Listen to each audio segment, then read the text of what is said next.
Lévitique chapitre 4. L'Éternel parla à Moïse et dit, parle aux enfants d'Israël et dit, lorsque quelqu'un péchera involontairement contre l'un des commandements de l'Éternel, en faisant des choses qui ne doivent point se faire, si c'est le sacrificateur ayant reçu l'onction, qui a péché et a rendu par là le peuple coupable, il offrira à l'Éternel, pour le péché qu'il a commis, un jeune taureau sans défaut, en sacrifice d'expiation.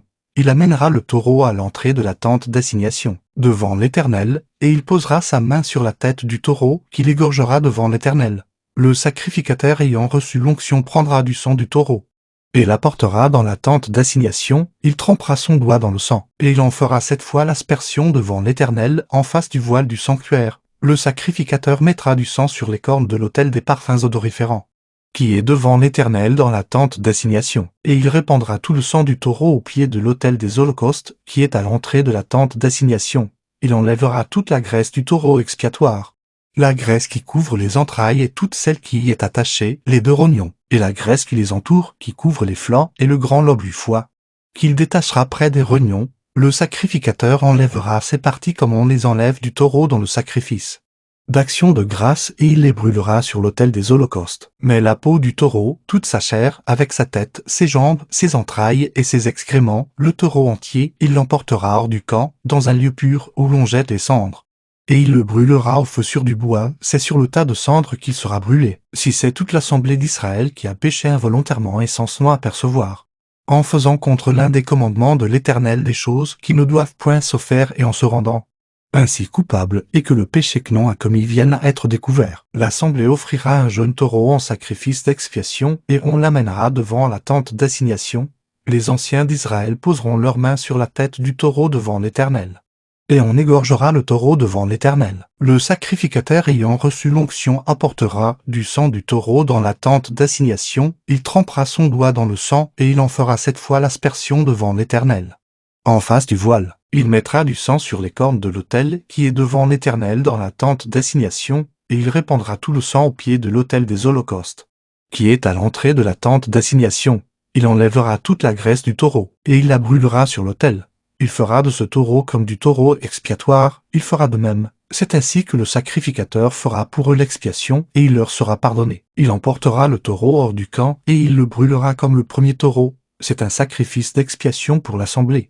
Si c'était un chef qui a péché, en faisant involontairement contre l'un des commandements de l'Éternel, son Dieu, des choses qui ne doivent point se faire et en se rendant ainsi coupable et qu'il vienne à découvrir le péché qu'il a commis, il offrira en sacrifice un bouc mâle sans défaut.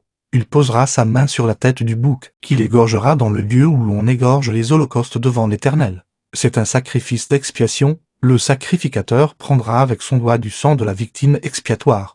Il en mettra sur les cornes de l'autel des holocaustes, et il répandra le sang au pied de l'autel des holocaustes. Il brûlera toute la graisse sur l'autel, comme la graisse du sacrifice d'action de grâce. C'est ainsi que le sacrificateur fera pour ce chef l'expiation de son péché, et il lui sera pardonné. Si c'est quelqu'un du peuple qui a péché involontairement en faisant contre l'un des commandements de l'Éternel des choses qui ne doivent point se faire et en se rendant ainsi coupable, et qu'il vienne à découvrir le péché qu'il a commis, il offrira en sacrifice une chèvre, une femelle sans défaut, pour le péché qu'il a commis. Il posera sa main sur la tête de la victime expiatoire, qu'il égorgera dans le lieu où l'on égorge les holocaustes. Le sacrificateur prendra avec son doigt du sang de la victime. Il en mettra sur les cornes de l'autel des holocaustes, et il répandra tout le sang au pied de l'autel.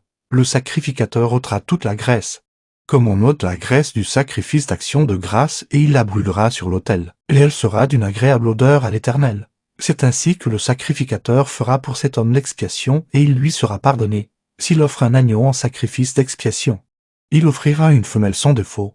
Il posera sa main sur la tête de la victime, qu'il égorgera en sacrifice d'expiation dans le lieu où l'on égorge les holocaustes. Le sacrificateur prendra avec son doigt du sang de la victime. Il en mettra sur les cornes de l'autel des holocaustes, et il répandra tout le sang au pied de l'autel. Le sacrificateur ôtera toute la graisse, comme on ôte la graisse de l'agneau dans le sacrifice d'action de grâce, et il la brûlera sur l'autel, comme un sacrifice consumé par le feu devant l'Éternel. C'est ainsi que le sacrificateur fera pour cet homme l'expiation du péché qu'il a commis, et il lui sera pardonné.